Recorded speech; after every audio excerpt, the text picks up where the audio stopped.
Find the values of X for which the expression x square, देखो यहाँ पर equal to कर लो, मैं लिख देता हूँ कि एक्स स्क्वायर माइनस का 4x plus 3 upon x square plus का x प्लस 1, अगर ये लेस देन इक्वल टू 0 है, ठीक है, तो आपको अगर ऐसा है, ठीक है, find the values of X for which expression this is less than 0 and find the minimum and maximum values of the quadratic expression F X equal to X square minus 12x plus 11, है ना।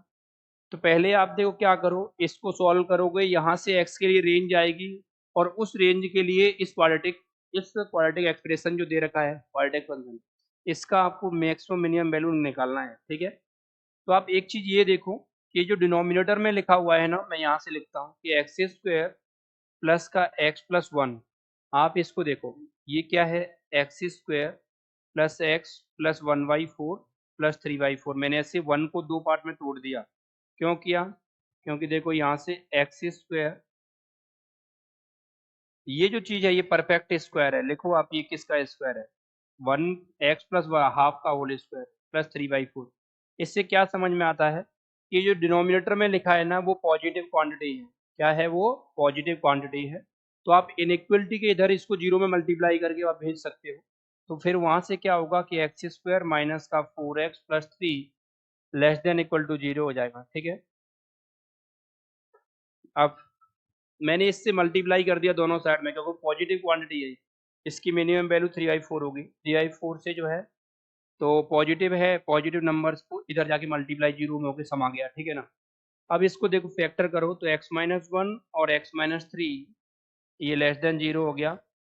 तो यहाँ से आपको समझ में आ गया कि x क्या होगा, बोलो 1 और 3 ये हुआ, और फिर पॉजिटिव नेगेटिव और पॉजिटिव, हमें तो लेस देन इक्वल टू 0 चाहिए, तो फिर लेस देन वाला पार्ट ये आ गया।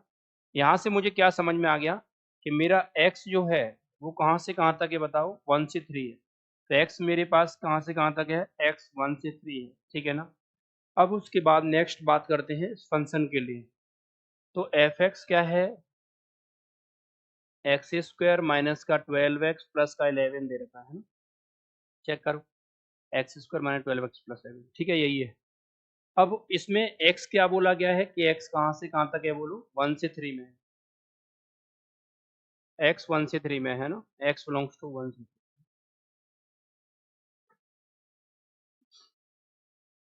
तो अब तो इस फंक्शन का क्या करना है आपको, देखो यहाँ से मिनिमम और मैक्सिमम वैल्यू निकालना है ना।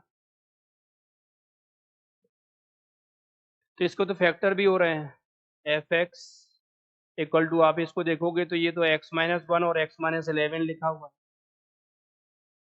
है, x-1 और x-11 यही होगा। और इसका ग्राफ जो है, ग्राफ भी बना सकते हो आपके यहाँ से, है ना।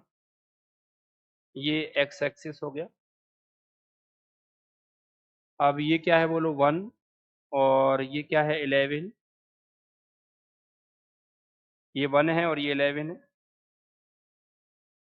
अब इसके बीच में इसका जो वर्टेक्स है वो कहाँ पर आएगा, देखो यहाँ ध्यान से, ये 6 पे आ जाएगा, है ना।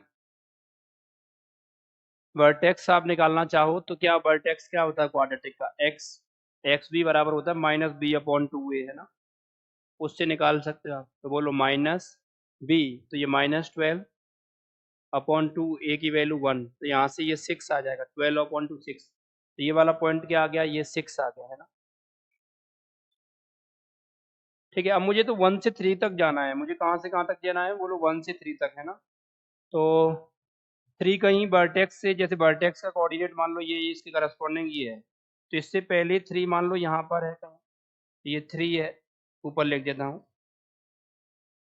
तो देखो 1 से 3 में क्या हो रहा है, वैल्यू डिक्रीज हो रही है फंक्शन की, दिख रहा है आपको। यहाँ से 1 से 3 में आप देखोगे इस रीजन में, तो जैसे जैसे x बढ़ रहा है फंक्शन की वैल्यू क्या हो रही है, डिक्रीज हो रही है। तो मेरा कंसिडरेशन केवल यहाँ से यहाँ तक है। तो बताओ f(1) पे मैक्सिमम वैल्यू आएगी और f(3) पे वैल्यू क्या आएगी, मिनिमम आएगी। तो निकाल लेते हैं, देखो f(1) तो दिख रहा है सबसे रूट ही है, तो f(1) जो है, f(1) क्या आएगा, 0 आ जाएगा, है ना। और f(3) निकाल लो, तो f(3) क्या आएगा बताओ, रखो 3, तो 3 स्क्वायर माइनस 12 इंटू 3, प्लस 11 है ना। तो यहाँ से कितना आया बताओ, ये हो गया 9, 9 माइनस 36 प्लस का 11, तो एफ ऑफ 3 यहाँ से आ गया, एफ ऑफ 3 आ गया। देखो ये कितना हो गया, 9 और 11 20, तो 20 में से 36 आएगा, तो ये कितना आया, यहाँ से लिख देते हैं, तो ये 20 दोनों मिला के 11 और 9 माइनस 36, तो ये माइनस का 16 आ जाएगा, है ना। तो देखो जीरो तो हो गया, मैक्सिमम वैल्यू हो गई जीरो, ये तो मैक्सिमम वैल्यू है, ठीक है ना, जीरो। और ये जो माइनस 16 है, ये क्या हो जाएगी, मिनिमम वैल्यू हो जाएगी, ठीक है, मिनिमम वैल्यू हो जाएगी, ठीक है। तो यहाँ जो है